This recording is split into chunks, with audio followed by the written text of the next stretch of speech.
Bonsoir à tous, bienvenue sur Géopolitique Profonde pour un rendez-vous exceptionnel. Je suis très heureux de recevoir un invité là que vous pouvez voir à l'écran. C'est le fameux Scott Horton que vous allez pouvoir découvrir pour beaucoup ce soir. Un intellectuel exceptionnel qui a produit de nombreux ouvrages, des best-sellers et qui travaille pour le média Anti-War. On va pouvoir parler de nombreux sujets pour comprendre comment fonctionne l'État profond américain, ce qu'il appelle le War Party. Et en fait, vous allez comprendre petit à petit comment s'est construit ces différentes élites aux États-Unis qui ont pu développer les stratégies que l'on observe aujourd'hui sur les tensions géopolitiques. Scott Horton, merci beaucoup d'être là sur notre émission. C'est un plaisir de vous recevoir ce soir. Merci beaucoup de m'avoir invité. J'ai compris chaque mot. Non, je plaisante. Donc, Scott, je viens de vous présenter très brièvement en français, et je ne sais pas si vous avez déjà eu l'opportunité de vous exprimer devant une audience française. C'est quelque chose que nous aimerions faire de plus en plus au sein de notre média, c'est-à-dire créer une sorte de pont avec le monde anglo-saxon. Parce que je sais que la situation mondiale est extrêmement complexe. Il y a tellement de tensions géopolitiques, de personnes aussi qui travaillent dans cette véritable guerre informationnelle et qui essaient de trouver la vérité. Donc parce que vous avez cette opportunité-là de pouvoir vous exprimer devant une audience française, comment souhaiteriez-vous vous présenter devant notre audience qui ne connaîtrait peut-être pas votre personne et votre travail?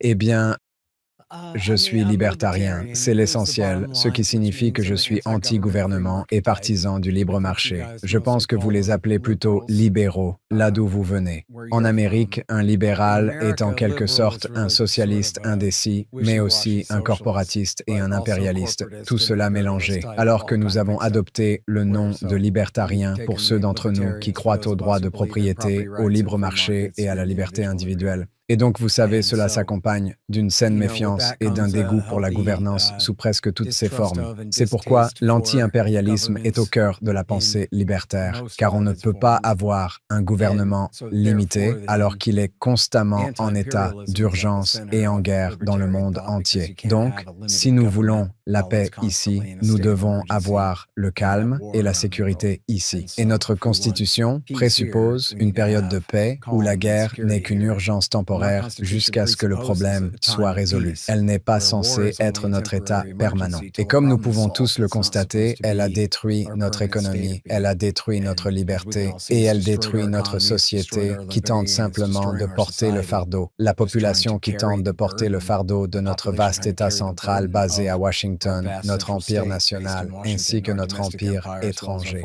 Donc la vision est, vous savez, comme on aurait dit à l'époque de la guerre froide, l'opération Rollback.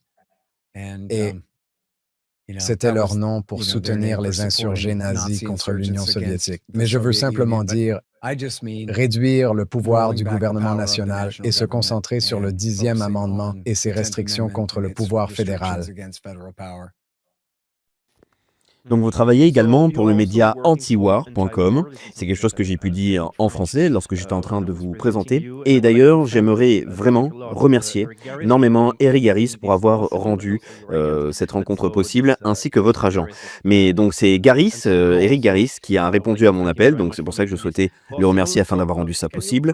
Donc est-ce que vous pourriez présenter le média Antiwar, parce que comme je l'ai dit, et pour ce média-là, et vous écrivez aussi de nombreux ouvrages qu'on peut voir d'ailleurs derrière. Nous allons parler du tout dernier, qui s'appelle Provoked, qui représente un travail absolument énorme et qui est très intéressant afin de comprendre ce que vous appelez actuellement la nouvelle guerre froide. Est-ce que vous pourriez présenter Antiwar? Eh bien, antiwar.com est géré par des libertaires. Eric Garris est un activiste libertarien depuis les années 1970. Et son, vous savez, partenaire fondateur dans cette affaire était Justin Raimondo, qui est décédé il y a quelques années maintenant. Mais lui aussi est libertarien et disciple de Murray N. Rothbard. Et nous sommes essentiellement des partisans de Ron Paul.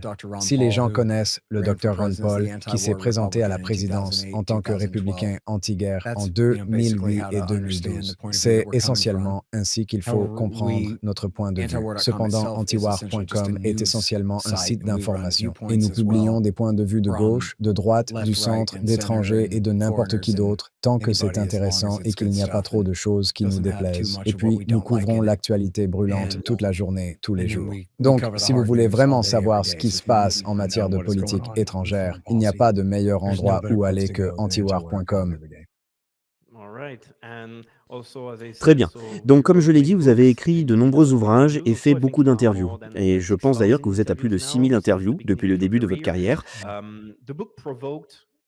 Le livre Provoked est très intéressant parce que le sous-titre est Comment Washington a démarré la nouvelle guerre froide contre la Russie et la catastrophe en Ukraine. Donc allons-y et j'espère que vous allez survivre à mon accent français jusqu'à la fin de l'interview. Donc vous parlez de Washington, des tensions géopolitiques que nous avons aujourd'hui, des politiques étrangères des États-Unis. Nous parlons également des néoconservateurs, de l'État profond. Il y a tellement de mots pour essayer de comprendre les différents réseaux qui agissent aujourd'hui. Donc comment pourriez-vous définir précisément le mot Washington qui représente donc votre sous-titre? Eh bien, je pense que l'establishment de la politique étrangère comprend globalement, bien sûr, le corps des officiers de l'armée, toutes les différentes agences de renseignement, le Conseil national de sécurité, et puis, bien sûr, tous leurs think tanks et cabinets de lobbying qui gravitent autour d'eux, ainsi que les entreprises du complexe militaro-industriel qui fabriquent les armes et tout autre matériel et équipement dont ils ont besoin pour diriger leur empire. Donc, quand on parle du parti de la guerre, on fait généralement référence à l'avant-garde des penseurs qui sont derrière tout ça, ceux qui justifient tout ça, et leur groupe de réflexion, etc. Et puis le personnel de la Maison-Blanche et l'état-major interarmé et le Pentagone, etc. Ce sont les leaders de la formation du consensus. Et il y a quelques think tanks très importants qui ont en quelque sorte des hauts et des bas selon lesquels sont dominants à un moment donné. Mais fondamentalement, depuis la fin de la dernière guerre froide, le consensus porte sur ce que les néoconservateurs William Kristol et Robert Kagan ont appelé l'hégémonie mondiale bienveillante. Cela signifie qu'aux yeux des responsables de la politique étrangère américaine, ils ne sont pas impérialistes et que leur domination sur la planète empêche en fait quiconque d'être impérialiste, ce qui serait exactement le cas si nous n'étions pas là. Ce seraient alors les Britanniques, les Français, les Allemands, les Polonais et les Russes qui se disputeraient la domination en Europe. Au lieu de cela, nous maintenons notre domination en Europe, de sorte qu'ils ne se donnent même pas la peine de se battre, car nous sommes l'État le plus puissant de la région. Il en va de même pour le Moyen-Orient. Sans nous, ce serait l'Arabie saoudite contre l'Iran, contre l'Irak, contre la Turquie, contre tout le monde, qui se battrait sans cesse pour la domination. Au lieu de cela, nous sommes la force la plus puissante au Moyen-Orient, donc tout le monde a intérêt à rester à sa place. Il en va de même pour l'Asie de l'Est. L'idée est que si nous n'étions pas là, le monde entier s'effondrerait. Et comme nous savons que nous sommes les habitants de Washington, comme nous savons que nous sommes les gentils, que tout ce que nous faisons est bien et que tous ceux qui résistent à notre pouvoir sont mauvais et qu'ils ont intérêt à nous obéir afin que nous puissions continuer à rendre le monde toujours plus parfait. Cela ne veut pas dire qu'ils ne sont pas des menteurs et des meurtriers corrompus, car, bien sûr, qu'ils le sont, mais cela signifie qu'il existe une idéologie fondamentale du pouvoir américain qui dit qu'ils savent qu'ils font ce qu'il faut, car au moins, si ce n'était pas eux, ce serait quelqu'un d'autre et ce serait pire. Il faut donc leur faire confiance. Ils maintiennent la cohésion du monde, pense-t-il. Maintenant, vous repensez peut-être aux 25 dernières années et vous vous dites « Waouh, mais je pensais que Washington était la force la plus destructrice de la planète Terre. » Et oui, vous auriez raison.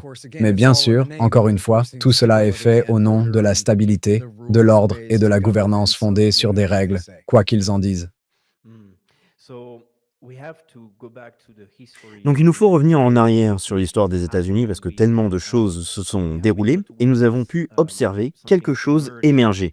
Quelque chose que nous pouvons appeler le parti de la guerre ou même l'État profond. Et vous avez fait récemment des interviews que je ne peux que recommander et qui sont extrêmement intéressantes. Vous avez par exemple fait une apparition chez Tucker Carlson ou même chez Lex Fridman. Vous avez d'ailleurs fait un débat et aussi une vidéo longue mais très intéressante, une vidéo de presque 10 heures donc chez Lex Fridman. Vous parliez d'une personne qui pour moi est très intéressante et même importante, sur laquelle il faudrait se focaliser ou même les personnes autour et qui auraient créé donc le mouvement idéologique des néoconservateurs, le groupe, mais aussi tout le mouvement. Vous parliez donc d'Irving Kristol, qui, je pense, vous parliez aussi de James Burnham, de Léo Strauss. Est-ce que vous pouvez nous en dire un petit peu plus sur ces personnes-là, sur ce parti de la guerre qui a émergé après la Seconde Guerre mondiale et pendant la guerre froide? Oui, donc le mouvement néoconservateur. Oh, tout d'abord, permettez-moi de préciser que je ne sais pas très bien comment vous utilisez le terme néocon en France, ni à quelle fréquence, ni dans quel sens, mais ici, aux États-Unis, je trouve que ce terme est galvaudé. Il est devenu très péjoratif, ce qui est une bonne chose. Ce n'est pas un terme affectueux. C'est quelque chose d'horrible à dire à quelqu'un, de le traiter de néoconservateur. C'est donc une bonne chose. Mais la façon dont je l'utilise, c'est une définition biographique et je pense qu'elle ne s'applique qu'à une centaine de personnes dans le monde. C'est un groupe spécifique composé principalement d'anciens trotskistes qui se sont tournés vers la droite et sont devenus des réaganistes. Et il y a, vous savez, plusieurs générations d'entre eux, mais c'est ainsi qu'on les comprend le mieux, comme un réseau d'amis et de compagnons de route. Et au cœur de leur idéologie, il y a tout d'abord leur propre culte du pouvoir, le fait qu'ils sont tellement intelligents que tout le monde devrait faire ce qu'ils disent et qu'ils sont les seuls à mériter de dicter leur conduite à tout le monde. Ils sont également profondément liés à Israël et au sionisme. Et beaucoup d'entre eux, même s'ils ne sont pas tous juifs, mais soyons réalistes, le trotskisme n'a jamais été très populaire aux États-Unis en dehors de Brooklyn, New York. D'accord? Voilà donc qui sont ceux qui ont été trotskistes et qui se sont éloignés du trotskisme. C'est justement ceux dont nous parlons ici, vous comprenez? Mais il y a pas mal de membres du mouvement qui sont catholiques, protestants, et il y a même au moins un bouddhiste et un musulman dans le groupe. Ce n'est donc pas explicitement un phénomène juif, mais c'est en grande partie le cas. Et pour cette raison, pas exclusivement pour cette raison, c'est profondément lié au sionisme. Et puis, si l'on remonte aux années 1970 et à la façon dont fonctionnait le pouvoir américain à l'époque,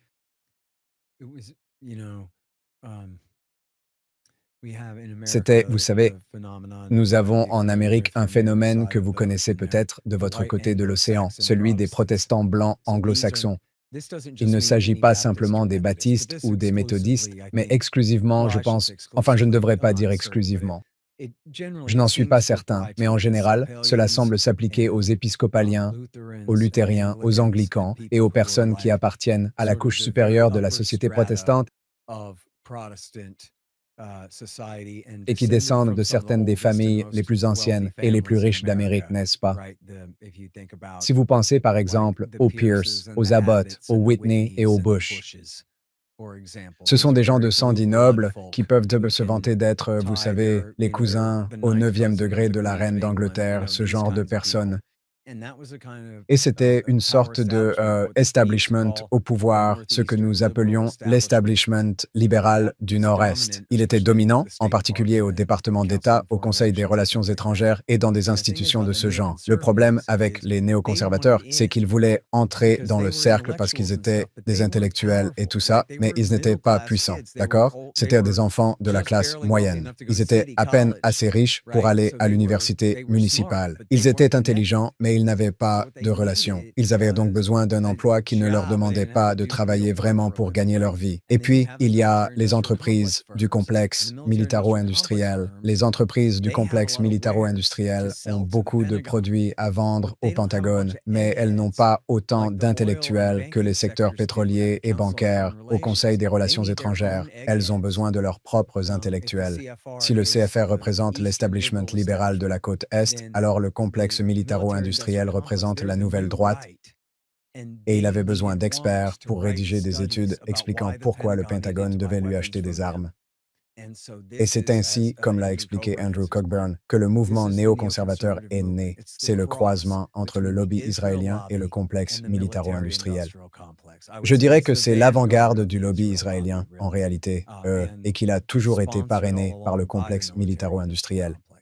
Et maintenant, pendant les années Reagan, nous parlons du sous-secrétaire adjoint à la défense chargé de la politique. Sous l'administration Bush, nous parlons du secrétaire adjoint à la Défense et du secrétaire adjoint à la Défense chargé de la politique et de tous ses collaborateurs. Et ils contrôlent le personnel du bureau du vice-président au Conseil national de sécurité, le Conseil de politique de défense et tout le Pentagone. Et c'était le réseau que l'on peut considérer comme une cellule. C'était un réseau secret de pouvoir au sein du régime, relevant directement du vice-président Dick Cheney à l'époque, et capable de contourner la CIA, le département d'État et tous les autres professionnels du Conseil national de sécurité. Tous ceux qui, au Pentagone, connaissaient réellement le Moyen-Orient ont été licenciés et remplacés par des membres du Jewish Institute for National Security Affairs, du Center for Security Policy, de la Foundation for Defense of Democracies, du Project for a New American Century et de l'American Enterprise Institute. Parce que si vous avez le CFR, très bien, nous en créerons simplement 10 autres, où nous prendrons le contrôle des think tanks conservateurs qui existent déjà, puis nous en créerons 10 autres. Et puis, je ne sais pas si vous êtes assez âgé pour vous souvenir de ce qui s'est passé en 2002 et 2003, mais au sein du gouvernement Bush et aussi très présent dans l'univers médiatique de Rupert Murdoch, le Wall Street Journal, Fox News en particulier, mais aussi les magazines Weekly Standard et National Review qui étaient tous deux très importants à l'époque. Et dans les pages éditoriales des 3 plus grands journaux, le Wall Street Journal, le Washington Post et le New York Times, des membres actifs du mouvement néoconservateur écrivaient régulièrement dans leurs pages à l'approche de cette guerre. Ce sont eux qui nous ont menti pour nous entraîner dans la guerre depuis leur poste au Pentagone. Ce sont eux qui ont introduit toutes ces informations erronées dans les services de renseignement pour faire croire que l'Irak fabriquait des armes de destruction massive, chimiques, biologiques et nucléaires, et qu'il entretenait des relations avec le réseau terroriste Al-Qaïda d'Oussama Ben Laden, qu'il allait utiliser pour attaquer les États-Unis. C'était leur prétexte pour entrer en guerre, et tout cela était essentiellement dû à leur rêve de ce qu'ils pensaient être bon pour Israël. Et je vais essayer d'être juste envers le diable ici et dire que si vous leur demandez, peut-être même si vous les faites boire et leur demandez, ils insisteraient sur le fait que les intérêts des États-Unis et ceux d'Israël sont les mêmes. Seulement ce n'est pas vrai. Et ils sont donc probablement très doués pour intérioriser cette idée selon laquelle, quoi qu'ils aient à faire pour Israël, c'est de toute façon bon pour les États-Unis. Ils ont donc tendance à se concentrer principalement sur le fait que les États-Unis s'occupent des affaires d'Israël. Et je pense que c'est la meilleure façon de comprendre la Deuxième Guerre en Irak, de 2003 à 2008. C'est la meilleure façon de comprendre la sale guerre menée par Barack Obama en Syrie pour Al-Qaïda contre les basistes qui, bien sûr, étaient alliés à l'Iran et à l'axe chiite du pouvoir que les États-Unis avaient par inadvertance ou délibérément, mais en se méprenant sur ce que cela signifierait, mis au pouvoir lors de la Deuxième Guerre en Irak.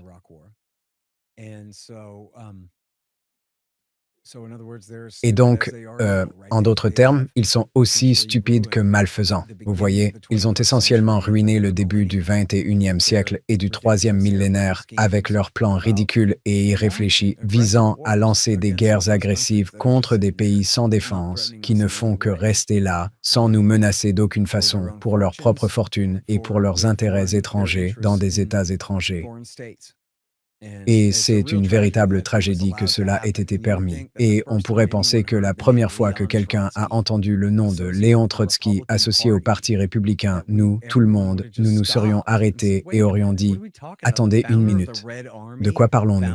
Le fondateur de l'Armée rouge a fondé un mouvement de communistes américains qui sont ensuite devenus républicains.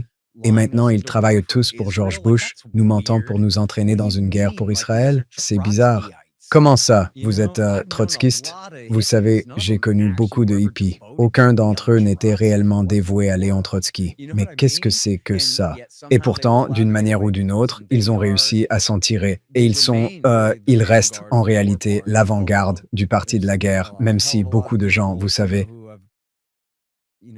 ont participé globalement à l'élaboration de la politique étrangère. Et ils sont loin de représenter l'ensemble. En fait, à l'heure actuelle, il n'y a pas de néoconservateurs dans l'administration de Donald Trump. Lors de son premier mandat, il en avait un, Elliott Abrams, qui était celui qui avait tenté de faire le coup d'État, qui a échoué au Venezuela. et Dieu sait quoi d'autre. D'ailleurs, ne me lancez pas sur ce qu'il a fait pendant les années de Bush. Mais à l'heure actuelle, Donald Trump n'a pas de néoconservateur à proprement parler dans son gouvernement, bien qu'il ait le représentant israélien Ron Dermer qui court partout et qui pourrait tout aussi bien être un néoconservateur. En gros, il suit exactement la même ligne tout le temps. Et puis, bien sûr, il y a les membres de la Fondation pour la défense des démocraties, comme Mark Dubowitz et ses amis, qui sont les pires faucons anti-iraniens qui, ils n'occupent pas de poste au sein du gouvernement pour le moment. Mais lui et ses acolytes font des heures supplémentaires pour imposer les discours israéliens, en particulier concernant l'Iran, à la Maison-Blanche de Trump, qui est très réceptive à ces discours pour ses propres raisons, même en l'absence des néoconservateurs. J'aurais tellement de questions à vous poser avec tout ce que vous venez de dire, mais j'aimerais que l'on puisse se focaliser sur un point. C'est très intéressant parce que nous avons le même problème en fait en France, lorsque vous parlez des trotskistes. Ils ont eu une influence absolument énorme en France. Ils ont même détruit le parti. On peut les remercier pour ça. Désolé, continuez. Oui, mais le Parti communiste était, à l'époque, ils essayaient vraiment de se focaliser sur un combat social. Et on a eu un mouvement extrêmement important en France, qui a été le mouvement de mai 68, où on a eu d'ailleurs deux types de révolutions à cette époque. Nous avons eu la révolution des travailleurs et aussi le mouvement culturel dans les universités. Et là, nous avons pu voir eh bien, tous les trotskistes dans ce mouvement culturel et ils ont gagné. Ensuite, on a eu cette grande révolution culturelle et ces gens ont changé. Et maintenant, on peut les voir aujourd'hui focalisés sur un nouveau narratif qui est focalisé sur celui de la menace que représente d'ailleurs la menace existentielle que représenterait apparemment la Russie. Mais parce que vous parliez des trotskistes, je me demandais juste pour vous, et je suis d'ailleurs très content d'avoir cette conversation et d'avoir la possibilité de vous poser cette question-là, si nous nous focalisons sur l'histoire juste après la Seconde Guerre mondiale. Vous parlez d'un petit nombre de personnes qui sont venues aux États-Unis, qui ont aussi eu une influence grandissante en Israël. Quelles sont pour vous les dates et les moments qui sont pour vous vraiment importants à connaître, spécifiquement pour notre audience française qui ne serait peut-être pas au courant de ces dates-là et qui représenterait donc une sorte de tournant où ce réseau a eu la capacité de s'étendre et de grossir. Et ensuite, on peut les voir au sein de la CIA, au sein du CFR, on a aussi l'EPAC, etc. Est-ce que vous avez des moments spécifiques, des dates sur lesquelles nous devrions vraiment nous focaliser ou au moins connaître? Oui, je pense que la meilleure façon de comprendre ce mouvement serait de dire que, surtout après la guerre froide, la droite américaine n'était pas synonyme de conservatisme. La droite était essentiellement composée de tous ceux qui s'étaient opposés à Roosevelt et à la Seconde Guerre mondiale, du moins avant Pearl Harbor. Et ce n'étaient non pas tous des conservateurs. Il y avait aussi des libéraux, divers types de socialistes et d'autres encore. Je ne sais pas si les socialistes en faisaient partie, mais il y avait des libéraux, comme les libertariens et les libéraux. Même John Tiflin, qui écrivait pour le magazine The Nation et qui était un libéral convaincu, détestait FDR et s'opposait à la guerre et tout le reste. Voilà ce qu'était la droite. Puis, après la Seconde Guerre mondiale, beaucoup de membres de la vieille droite, écrivains et dirigeants, étaient soit morts, soit vieux et à la retraite, soit très peu nombreux et faciles à marginaliser. Par exemple, Murray Rothbard était trop favorable au libre marché pour croire à la guerre froide. Et il a donc été exclu du National Review, créé par William F. Buckley.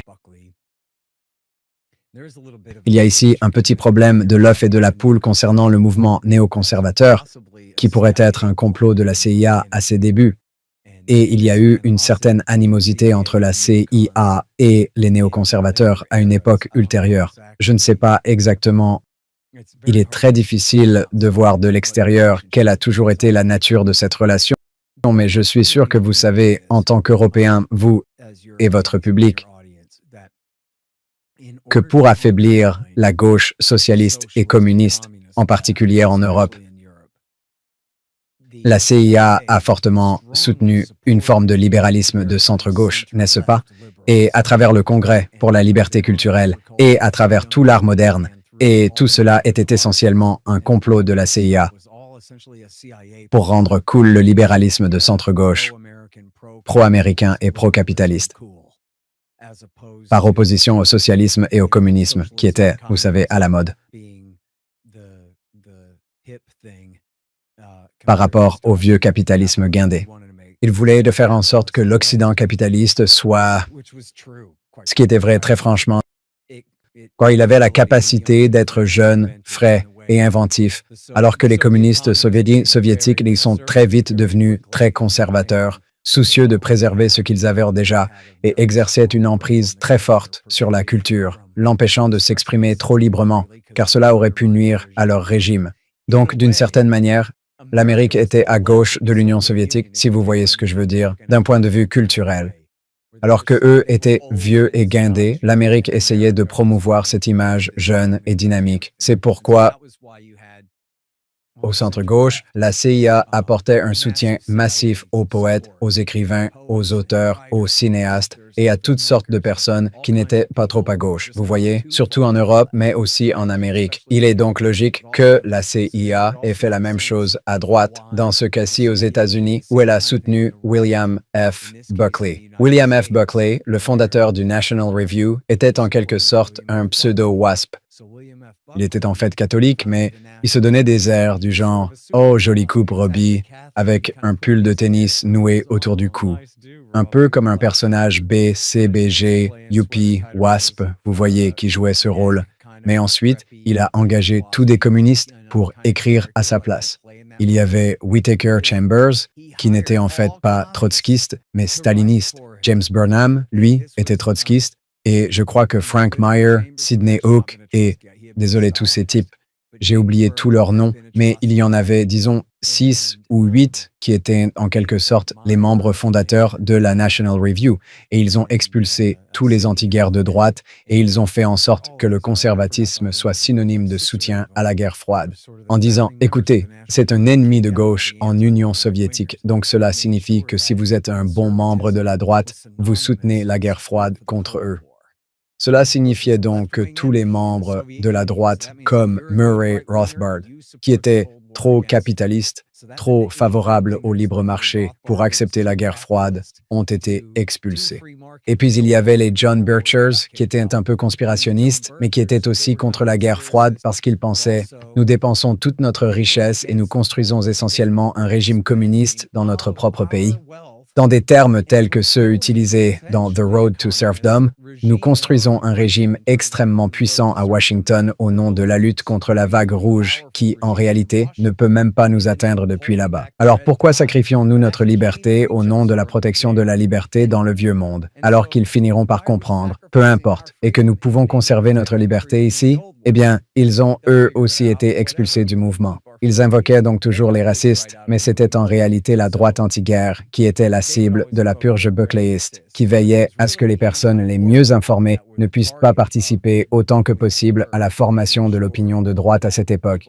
Et puis, il y avait un type qui s'appelait Max Shachtman, qui avait été le bras droit de Léon Trotsky aux États-Unis. Il avait créé un groupe appelé les socialistes démocrates américains. Et je crois, vous savez, je ne sais pas comment ça se passe en Europe. Je suis sûr que c'est pareil en Europe. Si vous regardez l'arbre généalogique des groupes de gauche, il y en a des milliers, n'est-ce pas? Comme dans le sketch des Monty Python sur le Front populaire de Judée et le Front populaire judéen, etc. C'est exactement comme ça, Guillaume. Il y a 1000 types de maoïstes, 1000 types de staliniens, 1000 types de marxistes-léninistes staliniens, 1000 types de trotskistes et tout le reste, et ils se détestent tous. Ils se sont tous divisés en 1973 à cause d'une grève ou autre chose. Vous voyez? Qui s'en soucie? Personne ne peut suivre tout ça. Mais bon, ils bougent, ils changent d'alliance, ils changent d'opinion. Je ne saurais vous dire exactement jusqu'où Max Shachtman est allé à droite et quand, mais il a créé un groupe essentiellement composé de jeunes socialistes. En gros, au lieu d'être communistes, ce sont des sociaux-démocrates. C'est comme ça qu'ils se nomment eux-mêmes. Donc, vous voyez, ils étaient moins radicaux et plus favorables à l'État-providence. Ils essayaient surtout d'agir au sein du Parti démocrate, ce genre de choses. Et puis, il y avait aussi Leo Strauss et Albert Wohlstetter, tous deux d'anciens trotskistes devenus professeurs à l'Université de Chicago.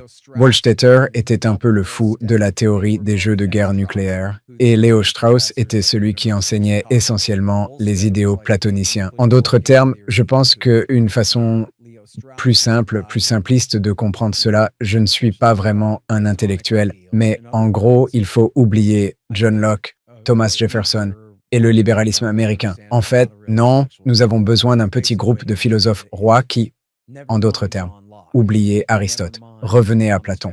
Nous avons besoin de chefs qui savent tout et qui disent aux gens ce qu'ils ont besoin d'entendre pour les amener à faire ce qu'il faut, ce qui est une grande absurdité si vous voulez y croire pour vous-même, que, oh, je peux dire de nobles mensonges.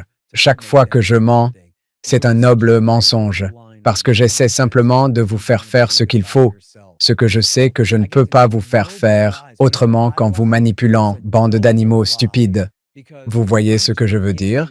Parce qu'ils sont tellement intelligents, alors qu'il s'agit au mieux d'un groupe d'esprits médiocres.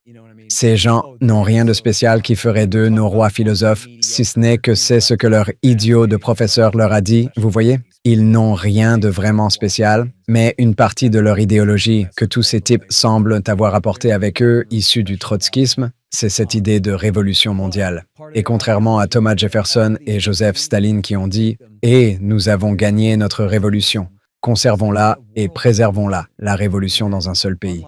Trotsky a dit « Non, nous devons renverser le monde entier jusqu'à ce que nous ayons terminé. » Vous comprenez? Comme Adam Weishaupt, nous devons pendre le pape, nous devons tuer tous les rois, nous devons renverser tous les conservateurs et tous les progressistes et tous ceux qui ne sont pas exactement comme nous voulons qu'ils soient. Et la révolution ne sera pas achevée tant que le monde n'aura pas été renversé et refait à notre image. Et d'une manière ou d'une autre, ils pensent que le peuple américain peut se le permettre s'ils augmentent simplement nos impôts, impriment plus d'argent et empruntent plus d'argent, que d'une manière ou d'une autre, comme ils l'ont dit à l'époque de W. Bush, ils peuvent mettre fin à la tyrannie dans notre monde. Ils pourraient donc mettre fin au mal si seulement nous leur donnions suffisamment d'argent pour mener cette révolution. Et cela semble vraiment provenir de l'idéologie trotskiste. Mais maintenant, je suis désolé, car à ce jour, le fait est que ces gauchistes ont tous commencé à se déplacer vers la droite à la fin des années 1960, car ils étaient contre les droits civiques et contre la guerre du Vietnam. En plus de cela, ils ne se sont pas rangés du côté d'Israël. Je ne sais pas s'ils en savaient suffisamment pour se ranger contre eux, mais ils ne se sont pas rangés du côté d'Israël lors de la guerre de 1967. Et à ce moment-là, tous ces trotskistes ont dit « Écoutez, si les libéraux sont tous une bande de hippies, maintenant, vous savez, comme dans la réaction au Vietnam, ils sont tous une bande de Janis Joplin, Jimi Hendrix, Woodstock, vous savez, des drogués qui ne soutiennent pas la guerre, eh bien, oubliez ça. Devenons tous républicains. » Et donc, leur première étape importante fut chez Scoop Jackson, un démocrate, mais un démocrate de droite, partisan de la guerre froide, originaire de l'État de Washington. Il l'appelait le démocrate ou plutôt, il l'appelait le sénateur de Boeing. Au lieu d'être originaire de l'État de Washington, il était le sénateur de Boeing, le constructeur d'avions militaires, et c'est les intérêts de cette entreprise qu'il représentait au Sénat. Richard Perle, Paul Wolfowitz, Douglas Feith, Zalmay Khalilzad, Scooter Libby et plusieurs autres ont donc travaillé pour lui. Ils étaient opposés à Nixon et Ford, ainsi qu'à la politique de détente avec l'Union soviétique menée par Henry Kissinger. Ils ne se souciaient pas beaucoup de la Chine, mais voulaient adopter une position belliciste envers l'Union soviétique. Et ils ont ajouté toutes ces conditions pour que le Congrès finance les livraisons de blé et les autres mesures prévues dans le cadre de la détente, à savoir qu'ils devaient obtenir davantage de concessions de la part des Soviétiques, principalement en autorisant l'émigration juive. Votre public est peut-être trop jeune pour se souvenir que lorsque des personnes tentaient de fuir l'Union soviétique, elles étaient abattues par les gardes frontières, contrairement à toutes les frontières du monde qui sont là pour empêcher les gens d'entrer. Les frontières de l'Union soviétique étaient des barreaux de prison destinés à empêcher les gens de sortir, et ceux qui tentaient de s'échapper étaient tués. Il fallait donc obtenir du Kremlin qui l'autorise et dise « D'accord, nous ferons une exception dans ce cas précis pour que les Juifs puissent quitter la Russie et aller soit en Israël, soit aux États-Unis. » Et c'était donc une grande partie du rôle qu'ils ont joué dans les années 1970, en essayant en quelque sorte de saboter la détente ou du moins de l'exploiter pour obtenir davantage de concessions. Puis ils ont rejoint l'administration Reagan en 1981, une poignée d'entre eux, vous voyez. Et puis ceux qui n'ont pas rejoint le ministère de la Défense ou autre chose à l'époque, ils sont allés prendre le contrôle des groupes de réflexion et tout ça, puis ils ont fondé le magazine Weekly Standard, etc.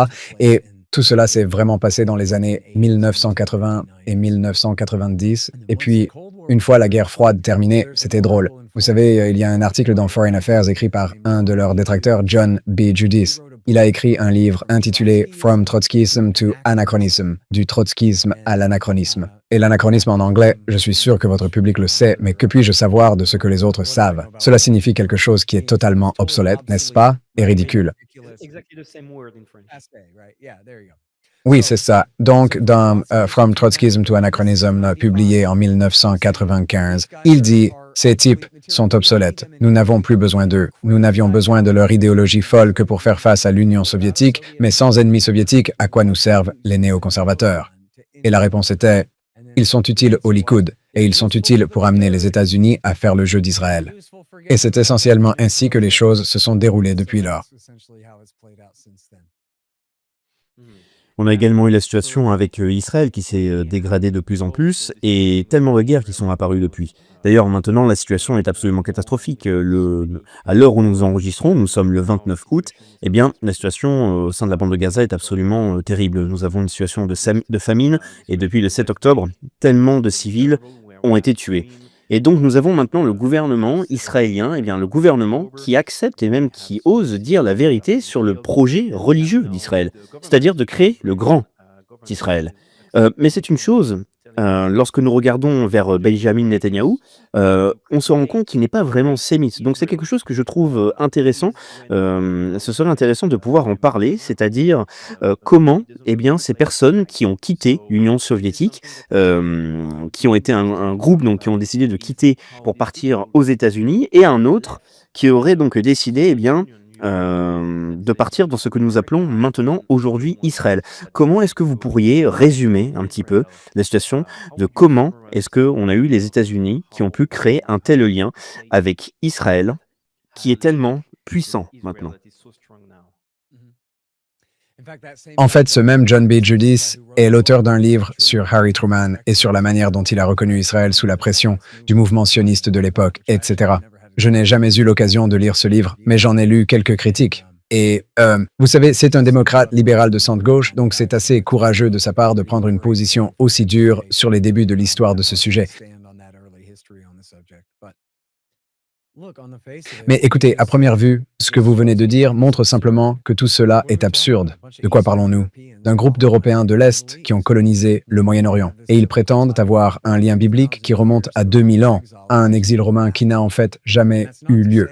Et cela ne veut pas dire que, vous savez, et je pense que cela a été démontré par l'ADN ou quoi que ce soit d'autre, qu'ils ont démontré que, évidemment, oui, certains Juifs ont voyagé en Europe, puis, vous savez, se sont dispersés et ont évangélisé et répandu leur religion et leur tribu dans cette partie de l'Europe pendant ces 2000 ans. Mais l'exil romain de tous les anciens Hébreux, ça n'a jamais eu lieu. Donc, si vous croyez à la mythologie selon laquelle Dieu a donné cette terre à Abraham et à toute sa famille, eh bien, ce sont les Palestiniens. Ce n'est pas un groupe de Russes, de Lituaniens, de Polonais et d'Ukrainiens. Cela n'a aucun sens. Et la seule façon dont cela a du sens, c'est de la manière typique que je sais que les Français peuvent comprendre. Dans un sens basique du colonialisme. Ils ont la peau plus foncée, donc ils vont devoir partir. C'est tout. Nous pouvons le faire si nous le voulons. Et comme on dit en français, qu'est-ce qu'ils vont faire? Il suffit de les expulser, c'est ça. Et si cela avait été le mandat français au lieu du mandat britannique, cela se serait probablement passé de la même manière. Et je sais que c'est ainsi que j'ai appris cela quand j'étais enfant. Et je ne suis pas si vieux que ça. J'ai été élevé après Martin Luther King et tout ce qui s'est passé en Amérique. Vous voyez ce que je veux dire? Mais quand même, l'idée était, écoutez, les Israéliens sont européens, ce qui signifie qu'ils sont plus blancs, qu'ils nous ressemblent davantage. Et qui remplace-t-il? Vous savez, c'est peut-être plutôt les enfants qui parlent comme ça, mais je pense qu'au final, le principe est le même. L'idée, c'est qu'ils ne sont que du sable. Vous voyez, les têtes de serviettes, les jockeys de chameaux, les Arabes et tout le reste. Ils n'ont qu'à partir. On n'a même pas à s'en préoccuper. Et clairement, c'était l'attitude après la Seconde Guerre mondiale. On va juste mettre ces gens ici et les habitants devront s'en occuper plus tard et les déplacer. Et très franchement, et je le dis d'une manière terrible, méchante et horrible, pas d'une manière morale, mais simplement descriptive. Je pense que cela a vraiment fonctionné. Lorsqu'ils ont créé Israël, ils ont chassé 750 000 personnes de leur territoire. Aujourd'hui, tous les rois, sultans, potentats et présidents de la région s'en moquent éperdument. Ce sont les gens qui souffrent, pas les dirigeants. Le fait qu'ils aient agi ainsi ne signifie pas pour autant qu'ils étaient déterminés et condamnés à être désormais encerclés par des États ennemis pour toujours. Ce n'est pas vrai. Ce qu'ils ont réussi à faire en 1948, ils l'ont fait. Et ils auraient pu normaliser leurs relations avec tous leurs voisins, plus ou moins sur cette base, et tout se serait bien passé. Mais vous, moi et tout votre public connaissons déjà le problème. C'est l'occupation depuis la guerre de 1967, lorsqu'ils ont pris le contrôle non seulement de ce territoire, mais aussi lorsqu'ils ont kidnappé tous ces Palestiniens, des gens qu'ils détestent et dont ils ne veulent pas, mais qui vivent sur les terres qu'ils veulent voler.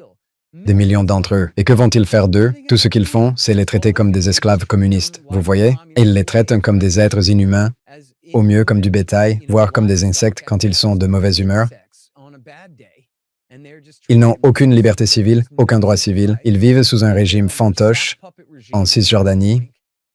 Ils vivent sous le joug du gang le plus puissant de leur prison qui leur a été imposé par les autorités israéliennes dans la bande de Gaza. Et ce n'est pas vrai, comme certaines personnes le simplifient à l'excès en disant qu'Israël a créé le Hamas, mais ils ont certainement beaucoup contribué à assurer son ascension, à la renforcer et à marginaliser ses ennemis, car ils voulaient une alternative religieuse de droite à l'OLP. Ils voulaient diviser et conquérir le Fatah afin qu'ils ne puissent pas exercer un pouvoir unifié sur les Palestiniens et disposer d'une base de négociation unifiée. Au lieu de cela, ils les ont déjà divisés géographiquement entre la bande de Gaza et la Cisjordanie. Donc c'est parfait de laisser les fanatiques religieux et surtout les terroristes qui ont du sang de civils innocents sur les mains, les laisser le gang le plus fort de la prison prendre le contrôle de la prison. Et ensuite, on peut dire « Oh non, regardez quels terribles meurtriers et criminels ils sont ». Et comme l'a dit Netanyahou lui-même, ainsi que Bezalel Smotrich, son bras droit et toute une série de ces types. Vous savez, les membres du parti Likoud ont déclaré à maintes reprises que le but du soutien au Hamas dans la bande de Gaza était d'empêcher la création d'un État palestinien. Comme l'avait déclaré un conseiller d'Ariel Sharon en 2004, l'objectif du désengagement de la bande de Gaza en 2005, l'objectif du désengagement est de mettre le processus de paix au formol.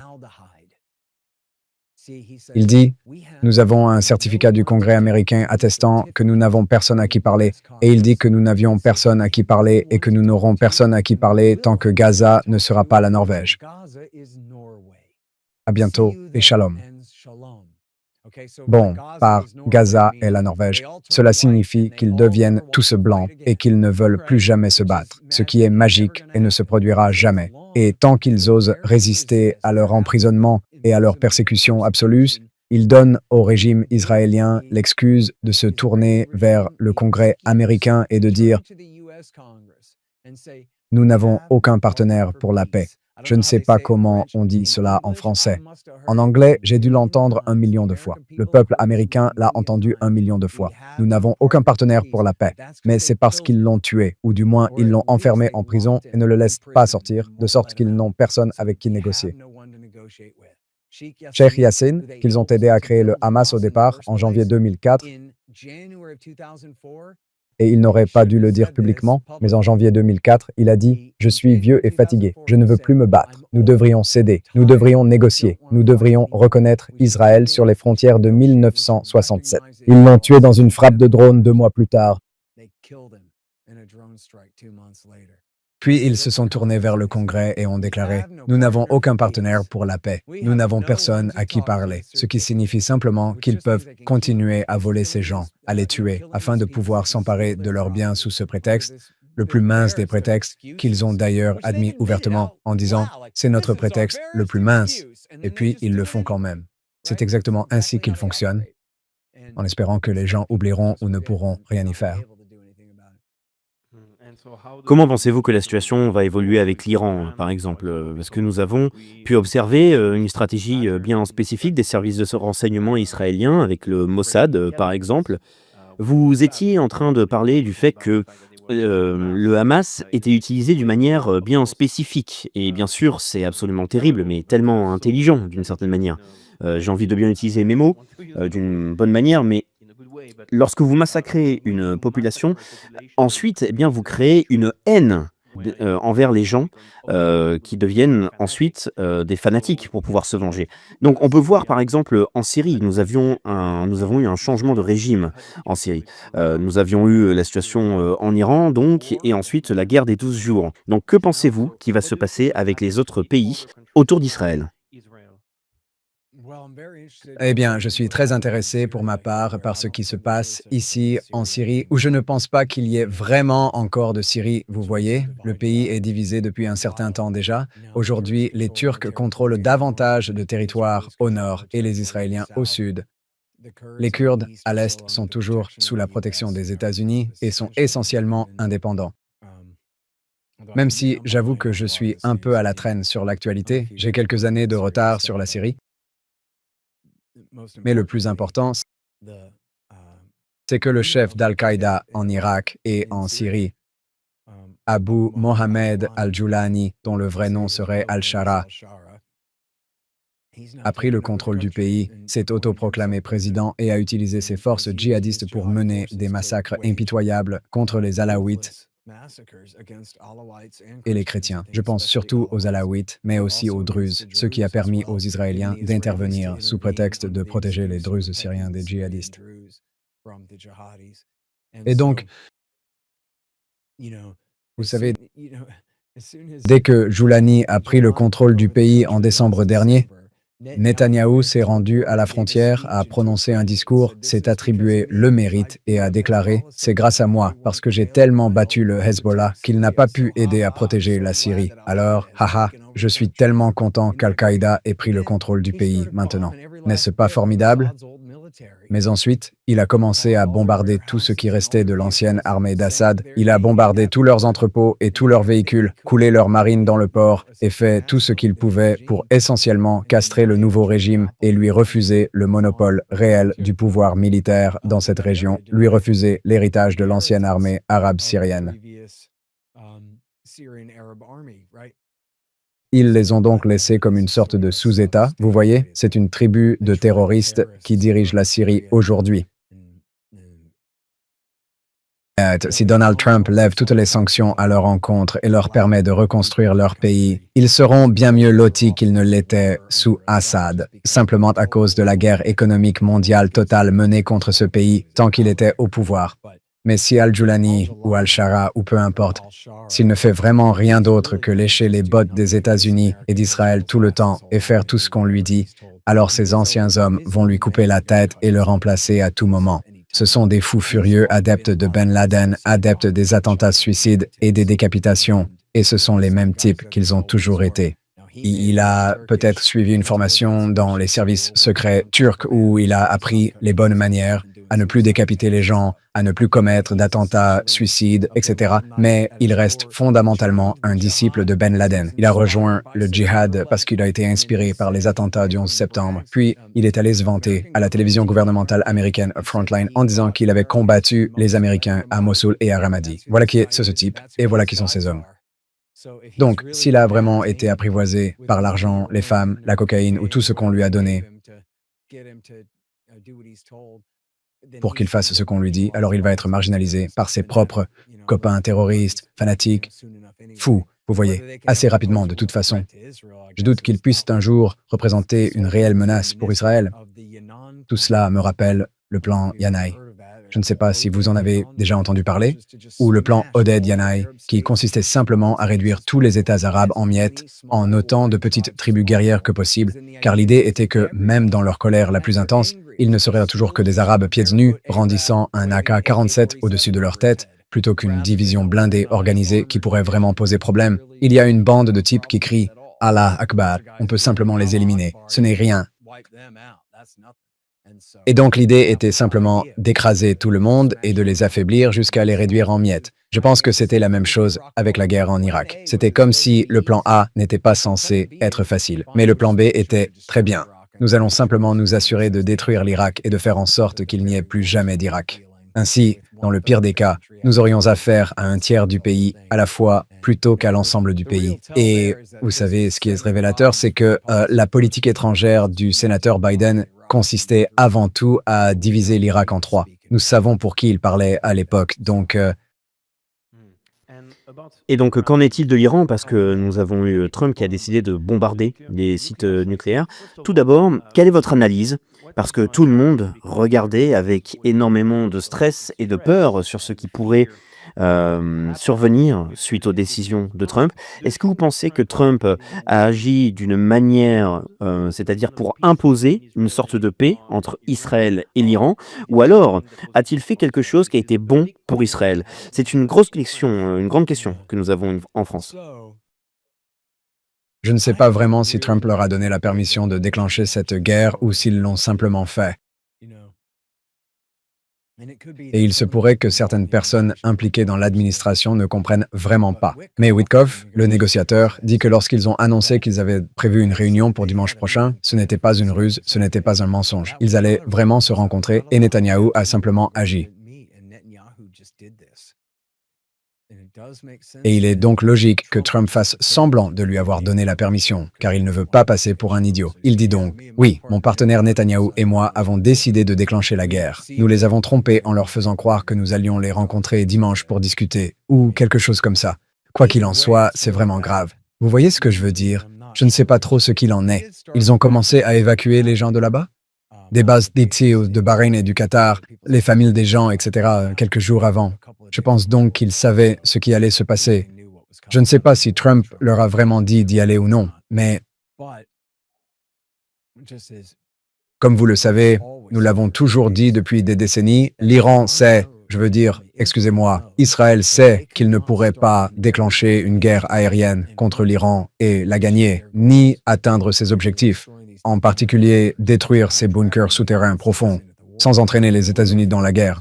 La véritable crainte était qu'ils ne puissent pas les attaquer sans nous entraîner dans la guerre, car l'Iran riposterait certainement contre les États-Unis et nous serions immédiatement entraînés dans le conflit.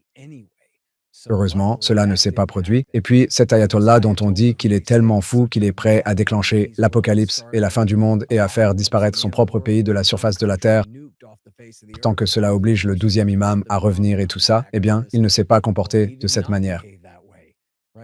Il a agi de la manière la plus modérée possible en ripostant contre Israël, mais sans attaquer nos troupes au Koweït, au Qatar, à Bahreïn, etc., jusqu'à ce que Trump fasse appel au B2. Et quand Trump... Parce que les Israéliens ne pouvaient pas atteindre ces cibles souterraines profondes à Natanz et Fordo. Alors, quand Trump a envoyé les B2, l'ayatollah a lancé 14 missiles sur notre base au Qatar. Et y en avait-il aussi quelques-uns au Qatar? Mais ensuite, il a envoyé un avertissement en disant « Vous devriez abattre nos missiles. Ils arrivent. Nous allons les lancer dans 20 minutes. Assurez-vous d'être prêts. » Et puis, Et la même chose est apparue en Syrie, si je me souviens bien. Le fait qu'en Syrie, eh bien, il y avait eu une frappe qui avait été donc annoncée, eh bien, aux bases militaires américaines qui en fait étaient vides. Eh bien, c'est ce qu'ils ont fait lorsque l'Iran a riposté à l'assassinat de Qassem Soleimani en 2000 et en 2020, ils ont... Ou était-ce en 2019? Je suis désolé, je m'embrouille dans les dates, mais ils ont essentiellement tiré sur un coin désert d'une base américaine. Certains ont eu des commotions cérébrales, mais personne n'a été tué. Et donc, c'est essentiellement... qu'est-ce que cela signifie? Si quelqu'un est honnête à ce sujet, c'est purement une réponse symbolique. L'ayatollah ne peut pas rester les bras croisés. Alors que fait-il? Il ne fait rien, plus sain. Vous voyez? Il ne fait rien qui ressemble à une riposte, rien qui ressemble à une escalade de la guerre ou quoi que ce soit de ce genre. Il lance juste assez de missiles pour dire qu'il n'a pas rien fait, qu'il a sauvé un peu la face. Et sinon, il fait comprendre à Donald Trump, « Mec, je ne veux pas te combattre. Et sachant évidemment qu'il est totalement dépassé, je pense que nous avons tous été surpris de voir à quel point les Israéliens ont pu facilement détruire tous leurs missiles antiaériens. Ils ont ces SM-300, ou était-ce juste des missiles anti-aériens S-300 qu'ils ont tout simplement détruits dès leur arrivée et qu'ils ont ainsi obtenu une domination aérienne totale au moins sur les parties du pays qu'ils bombardaient. Je ne sais pas pour l'ensemble du pays, mais ils avaient essentiellement non seulement la supériorité aérienne, mais aussi une domination totale. Au moment où les B-2 ont survolé la zone, ils auraient tout aussi bien pu voler à 30 000 pieds d'altitude. Personne ne pouvait les atteindre ni les toucher. Et donc, mais quand Donald Trump a largué ses bombes, voici ce qui s'est passé, vous comprenez? Tout d'abord, il accepte la définition israélienne d'un programme d'armes nucléaires, qui est un programme nucléaire, et donc intolérable selon leurs critères.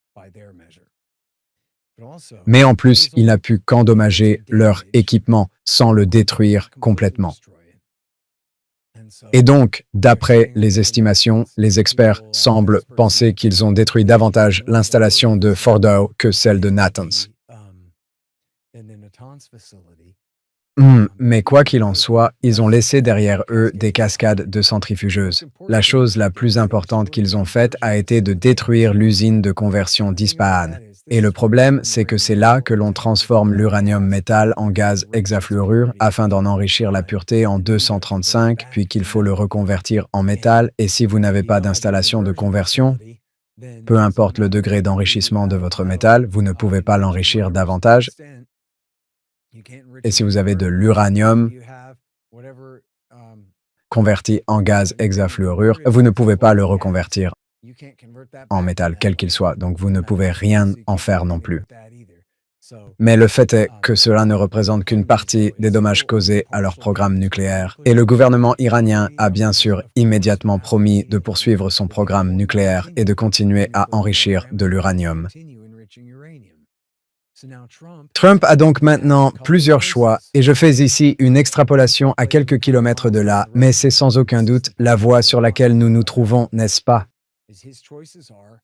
Ses choix sont soit de dire « D'accord, je racontais n'importe quoi tout à l'heure quand j'ai dit que le simple fait d'avoir un programme nucléaire équivalait à avoir un programme d'armement nucléaire. Peut-être que l'ayatollah peut enrichir de l'uranium après tout. » Ce qui est possible, c'est Donald Trump.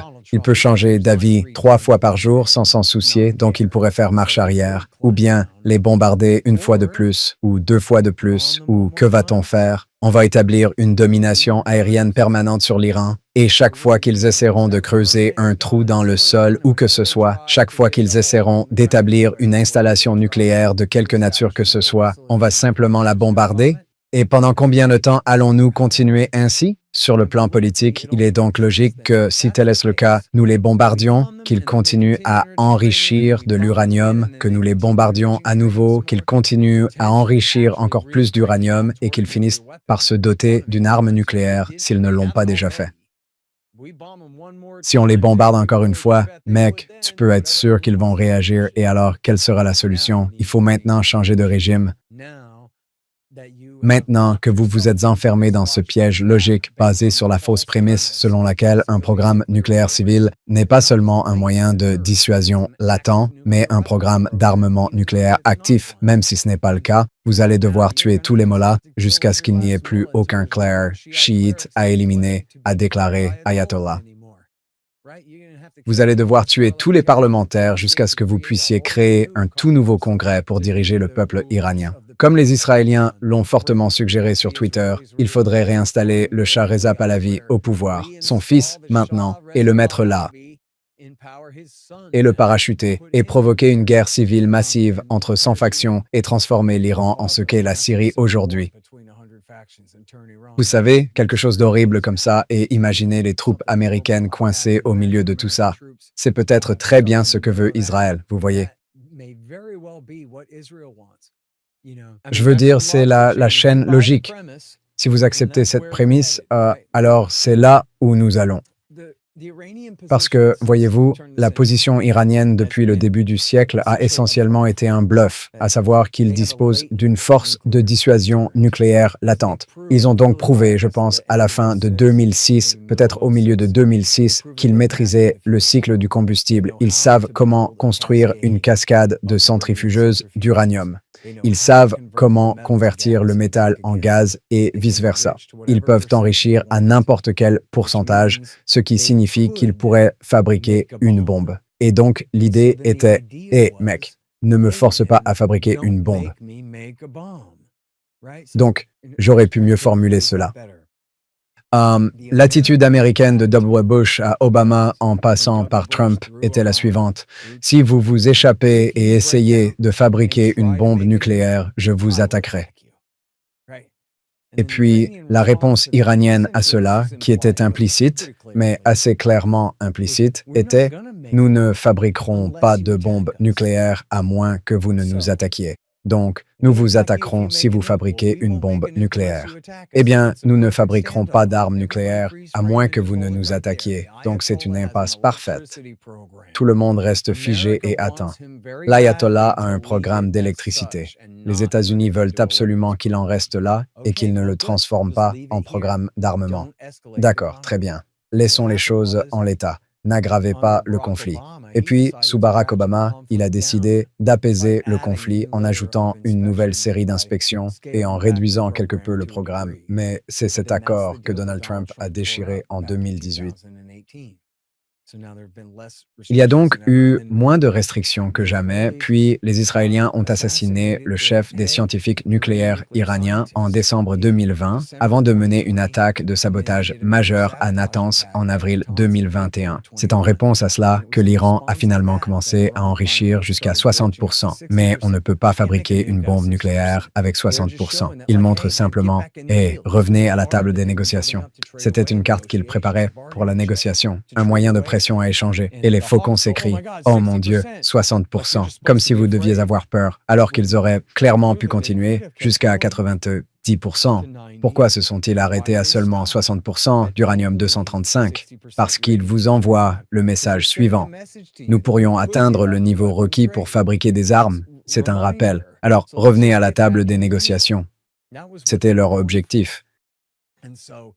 Et donc, même Netanyahou a admis dans son interview avec Bret Baier sur Fox News que, eh bien, ils en étaient peut-être à 1 an.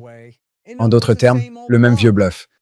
En d'autres termes, Netanyahou lui-même admettait que s'ils décidaient de commencer à fabriquer une bombe atomique aujourd'hui, cela leur prendrait au moins 1 an, n'est-ce pas? C'est ce qu'il veut dire par « je ne sais pas », 1 an.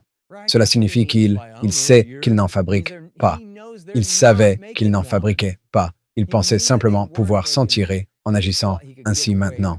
Et le fait est que, là où Trump ne peut analyser qu'une étape à la fois, je pense qu'il est logique que Netanyahou joue aux échecs. Que Netanyahou sache que s'il attaque le programme nucléaire maintenant et entraîne les États-Unis dans cette affaire, cela rendra plus probable que l'Iran se rebelle et tente de fabriquer une bombe nucléaire maintenant, ou même s'ils ne le font pas, qu'ils continueront à insister pour enrichir de l'uranium. Et tant que ce sera le cas, il pourra persuader Trump de les bombarder encore et encore. Et puis, surtout s'il se lance dans la fabrication d'une bombe nucléaire, nous enverrons la 82e division aéroportée pour tenter de prendre le contrôle du centre-ville de Téhéran, ce qui est bien sûr un véritable cauchemar et quelque chose qu'aucun dirigeant américain ne souhaite faire. Personne au Pentagone ne pense vouloir tenter de prendre le contrôle de ce pays.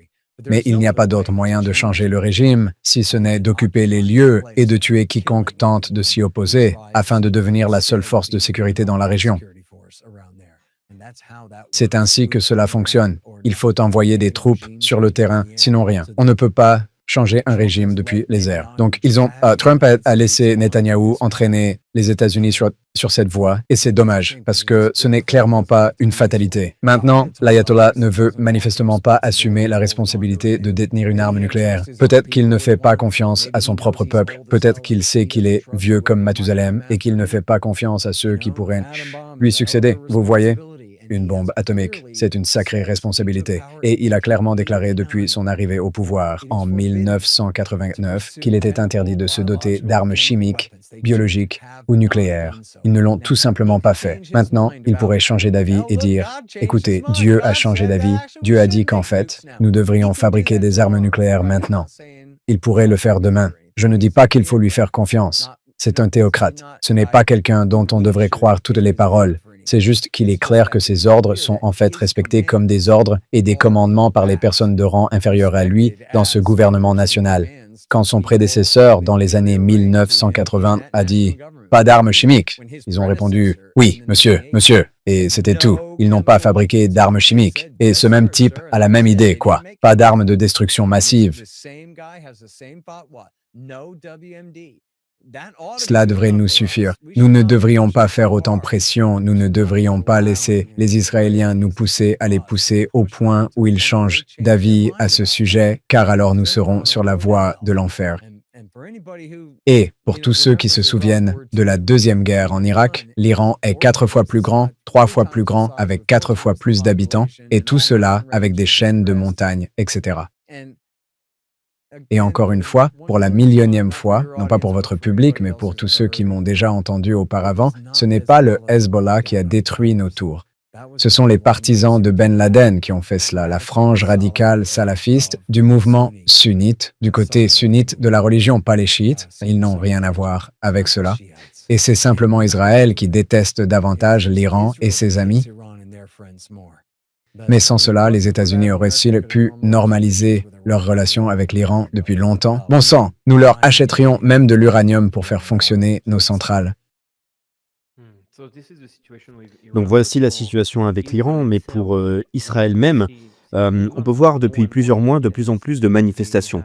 On a de plus en plus d'Israéliens qui sont contre la politique du gouvernement Netanyahou. Est-ce que vous pensez que Netanyahou peut rester au pouvoir ou est-ce que vous pensez que les sionistes peuvent continuer à tenter d'appliquer leur propre stratégie pour créer le Grand Israël, depuis qu'ils en parlent ouvertement?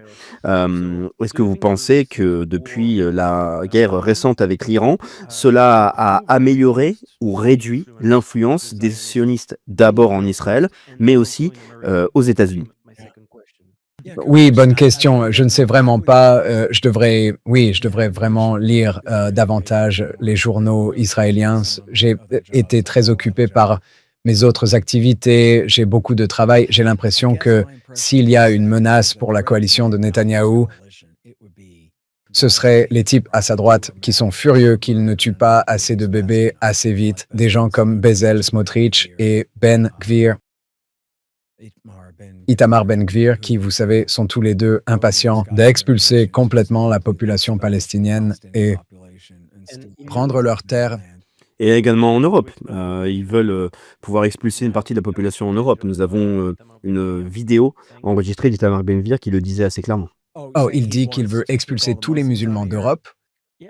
Oui, donc il voulait achever le projet dans la bande de Gaza et pouvoir déporter ces personnes-là en Europe, par exemple. C'est ce qu'a dit Ben-Gvir. Oh, et donc, attends, déplacer les habitants de Cisjordanie vers l'Europe, c'est ce que tu veux dire? Je veux dire, la plupart des plans prévoient de les envoyer en Indonésie, en Libye, au Soudan du Sud ou en Éthiopie. Pas l'Indonésie, mais les autres sont tous des pays déchirés par la guerre. Ils parlent de chasser ces gens et de les envoyer là-bas. C'est complètement fou, complètement illégal.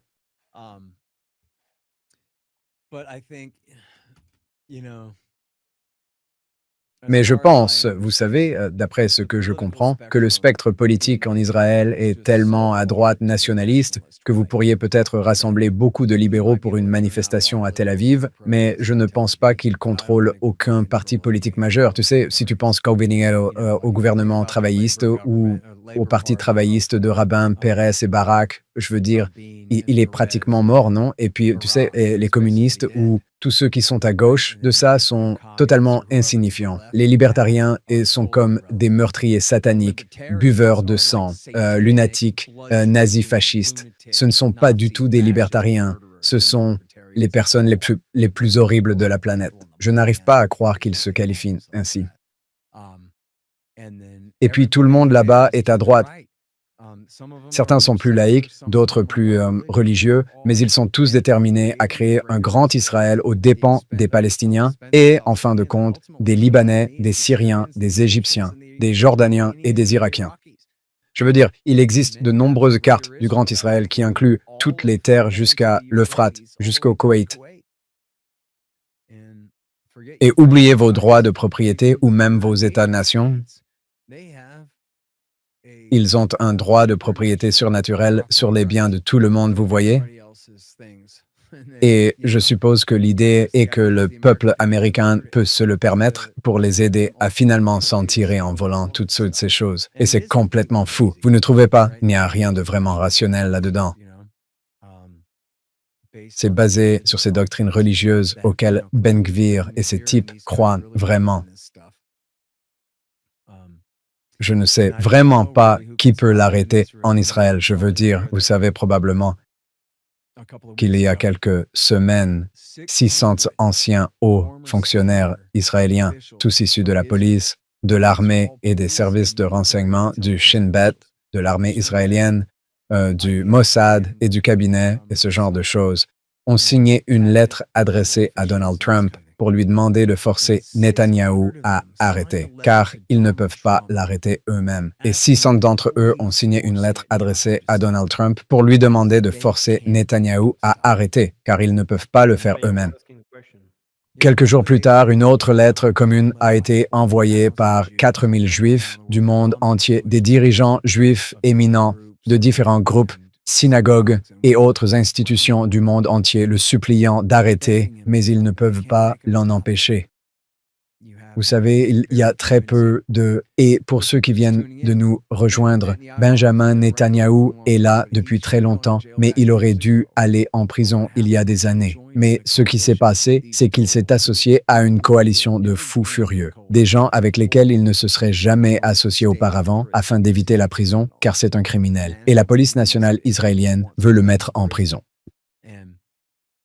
Tout le monde peut regarder ce nouveau documentaire intitulé The Bibi Files, qui est simplement une vidéo des interrogatoires menés par le Shin Bet sur Netanyahou, sa femme et leurs amis. Et ceux qu'il a extorqués, n'est-ce pas? Le problème, c'est que je ne connais pas la législation française, mais en Israël, tout comme aux États-Unis, il est absolument illégal d'offrir des cadeaux coûteux à un premier ministre en exercice. C'est tout simplement interdit et ils sont coupables à 100%. Et c'est son horrible femme, c'est sa femme Sarah qui fait ça. Elle oblige tout le monde à lui acheter du champagne hors de prix, des bijoux et toutes sortes de choses. Et donc, vous savez, ils sont tous enregistrés en train de dire à quel point il est coupable. Eh bien, une façon d'éviter la prison est de rester en guerre, n'est-ce pas?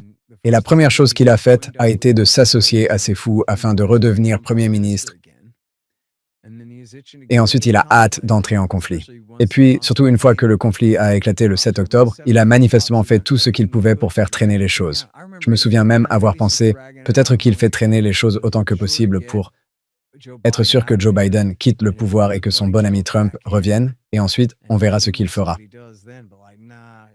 Mais non, ça lui a juste permis d'aller encore plus loin. Donc je ne sais pas comment, le seul moment où il semble perdre son soutien politique en Israël, c'est lorsqu'il commence à laisser entendre qu'il pourrait changer d'avis ou renoncer à son projet de nettoyage ethnique total. À ce moment-là, Smotrich et Ben Gvir menacent tous deux de quitter sa coalition et de provoquer la chute de son gouvernement. Il se rabat alors à nouveau sur la droite et durcit encore davantage sa politique. Donc, vous savez, je ne pense pas qu'il y ait quelqu'un en Israël qui puisse l'arrêter. Je veux dire, vous pouvez organiser une marche vraiment impressionnante, mais 500, même si c'était un demi-million de personnes, cela reste dans un pays de 6 millions d'habitants, ce n'est pas un consensus. Ce ne sont que les libéraux de Tel Aviv, n'est-ce pas? Cela ne veut rien dire. Et donc, je ne dis pas que cela ne signifie rien. Cela montre bien qu'il n'y a pas de consensus universel là-bas, mais je dis simplement que cela ne suffit pas pour l'arrêter. Et Donald Trump est complètement compromis sur cette question pour des raisons qui ne sont pas tout à fait claires. Mais vous savez, il semble avoir été complètement acheté et payé pour tout cela. Et cela menace vraiment sa coalition. Vous savez, les démocrates laisseront leurs dirigeants s'en tirer à bon compte, mais certaines personnes ont vraiment l'impression qu'on leur avait promis autre chose. Et c'est là un comportement typique de George W. Bush. C'est un comportement typique de Joe Biden.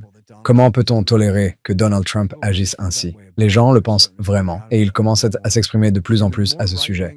Et plus les conservateurs et les partisans de la droite s'élèvent contre cela, moins le fait qu'un groupe de hippies et d'étudiants s'y oppose a de l'importance, parce que si ce n'est qu'un groupe de hippies et d'étudiants qui s'y opposent, alors les conservateurs ne veulent pas être associés à ce genre de gens.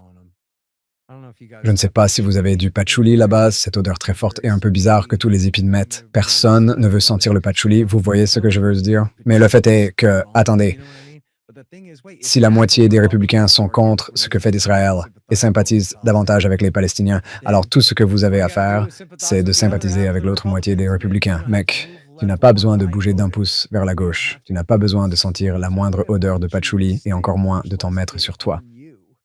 Vous pourriez simplement faire comme tous vos amis républicains qui sont déjà en train de changer d'avis. Et je pense que cela arrive de plus en plus souvent parce que ce que font les Israéliens est tout simplement scandaleux. C'est impossible à regarder. C'est tout simplement la chose la plus répugnante au monde. Et il y a, vous savez, si vous y réfléchissez, je ne sais pas si vous en avez entendu parler en France, mais ils mènent une énorme campagne de propagande contre la façon dont les Chinois traitent les Ouïghours, les musulmans de la province de Xinjiang, à l'extrême ouest de la Chine. Et ils sont opprimés, mais devinez quoi? Tout le monde est opprimé en Chine. C'est une dictature communiste à parti unique. À quoi vous vous attendiez? Mais les histoires horribles qu'ils inventent sur ce qui se passerait au Xinjiang pour faire croire à un génocide. Et puis vous regardez ce qui arrive au peuple palestinien et vous vous dites, allez mec, je veux voir des photos. Je veux voir des preuves tangibles que des dizaines et des dizaines et des dizaines de milliers de Ouïghours ont été massacrés avant d'être prêts à écouter un seul mot de plus de cette propagande contre eux, alors que cela se passe sous nos yeux tous les jours. Impossible à nier.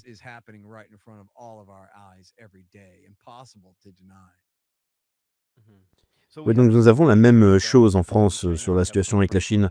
Nous avons des Français, des acteurs français par exemple, qui vont critiquer la Chine, ce qu'ils font, le fameux génocide. Ils vont être financés, faire de la publicité. Et donc nous avons là en fait un double standard parce que ils vont être complètement silencieux face à ce que fait Israël. Ou alors, ils ne vont pas du tout utiliser le même mot, c'est-à-dire de génocide. Mais parce que c'était donc ma question sur l'opinion publique aux États-Unis, depuis que nous pouvons voir en fait tout ce qui se passe maintenant. Il semble de mon côté que pour beaucoup de Français, eh bien, ils essayent de comprendre ce qui se passe à l'intérieur des États-Unis. Euh, qu'il y a maintenant, on peut observer de plus en plus de voix qui essayent de critiquer le régime sioniste et l'influence sioniste. Parce qu'il faut savoir qu'en France, c'est extrêmement difficile de parler du sionisme parce qu'à chaque fois que vous allez essayer, eh bien, vous allez subir du chantage. Où vous allez, on va vous dire, eh bien, vous êtes juste un antisémite parce que vous essayez de critiquer Israël. Et c'est quelque chose qui marche, qui est vraiment très fort. Donc ma question est, depuis avec tout ce que vous avez pu dire, avec ce qu'Israël fait actuellement, est-ce que vous pensez, est-ce que vous voyez maintenant une augmentation de la critique envers Israël aux États-Unis? Parce que quand je vois des influenceurs ou même des politiciens qui se font attaquer frontalement par Trump, comme Thomas Massie, eh bien j'ai été très surpris de voir les différentes réactions. Il semblerait vraiment qu'il y ait de plus en plus de voix qui s'élèvent. Oui, vous avez tout à fait raison. Et regardez du côté du Parti démocrate, c'est simplement les propriétaires du parti contre les électeurs du parti. C'est comme 90-10 ou quelque chose comme ça. Peut-être pas, mais c'est, tu sais, 75, 80% contre 20% en faveur des Palestiniens contre Israël. Mais ensuite, parmi les dirigeants du parti, c'est 100% au pas. Tout ce que dit Tel Aviv est leur ordre, et donc c'est assez amusant à voir, c'est assez excitant d'imaginer à quoi cela va ressembler lorsque la grande rupture se produira, parce que c'est un statu quo impossible à maintenir. Et cette question est importante, elle figure en tête de liste des priorités des gens de gauche en ce moment. Vous avez peut-être vu une interview d'un comédien juif qui interviewe un membre du Congrès démocrate nommé Richie Torres. Et le comédien juif répond, ah, mec, ça me tue, ça me détruit l'âme. C'est tellement grave que ça me fait remettre en question toute mon éducation et tout le reste. Et puis Richie Torres répond, mais le Hamas, non, non, non, avec ses arguments stupides et tout ça. C'est comme s'il n'avait aucune âme et il se fait complètement démolir pour ça, pas vrai? Il se fait complètement démolir et rabaisser pour ça. C'est comme, il dit, oh, mais les pauvres Israéliens innocents qui sont morts le 7 octobre. Et l'autre lui répond, oui, mais écoutez, ils ont tué environ 100 000 civils à Gaza. Et il répond, oui, mais c'est la guerre. D'accord? En une seconde, il passe de oh, les civils à on se fiche des civils d'une manière flagrante, stupide et idiote. On voit tout de suite clair dans son jeu. C'est tout simplement dégoûtant à voir. Et puis, si vous regardez sur YouTube en ce moment, il y a une centaine de vidéos de réaction à cette interview où tout le monde s'en prend à ce type. Ils disent oh, je comprends. Pour soutenir Israël, il faut être un psychopathe. Il faut être un menteur. Il faut être une ordure. Il faut être la personne la plus horrible de notre société pour soutenir cette horreur. C'est-à-dire Richie Torres, l'exemple devant vos yeux, du genre « Hey, Richie, c'est quoi ton problème ?» Eh bien, je suis un psychopathe et j'aime vraiment l'argent et le pouvoir. C'est son problème et il te l'avouera. Et il n'y a rien à cacher. C'est aussi flagrant que possible. Et donc, ces gens sont en train de sombrer dans les flammes. Je viens d'en voir une autre où il s'agissait de Susan Collins, la républicaine du Maine.